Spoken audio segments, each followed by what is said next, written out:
Hi everyone, আজকে আমি তোমাদের সাথে শেয়ার করব পনির ভুজির একটা রেসিপি। আগে কে কে ট্রাই করেছে অবশ্যই কিন্তু জানিও।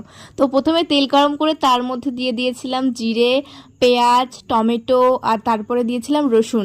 তো এগুলোকে ভালো করে একটু গোল্ডেন ফ্রাই করার পর লবণ, হলুদ, তারপরে কাশ্মীরি লঙ্কার গুঁড়ো, ঝাল লঙ্কার গুঁড়ো আর সামান্য পরিমাণে একটুখানি চিনি দিয়ে ভাজতে হবে, মানে একটুখানি ভালো করে কষতে হবে। তারপরে কষা হয়ে গেলে তখন দেখবো যে এই ভাজাটা থেকে তেল ছেড়ে দিয়েছে, তখন কিউব করে রাখা পরিমাণ মতন পনির দিয়ে সেটাকে ভালো করে বেশ অনেকক্ষণ নাড়িয়ে চাড়িয়ে ভাজতে হবে। আর মশলা যাতে পনিরের সাথে মিশে যায় এরকমভাবে মিশাতে হবে। তো আর তারপরে একটুখানি খুন্তির আঘাতে ওই পনিরগুলো একটু ভেঙে ভেঙে নরম করে দিতে হবে, মানে টুকরো করে দিতে হবে। তারপরে বেশ ভাজা হয়ে গেলে যখন কড়াইয়ে লেগে আসবে তখন দিয়ে দেবো একদম কাঁচা দুধ। তো দুধ দিয়ে বেশ খানিকক্ষণ ফুটতে দেবো, লবণ ঝাল তোমাদের পরিমাণ মতন দিও।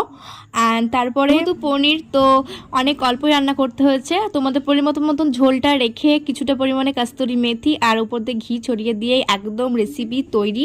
তো এটা তোমরা পরোটা, রুটি অথবা ভাত দিয়ে ট্রাই করে দেখতে পারো। তারপরে আমি কিন্তু ট্রাই করেছিলাম ওই বাটার তান্দুরি নান দিয়ে। তো তোমরা রেসিপিটা কেমন লাগলো অবশ্যই জানিও, আর লাইক অ্যান্ড সাবস্ক্রাইব করতে ভুলো না। দেখা হচ্ছে পরের ভিডিওতে, বাই।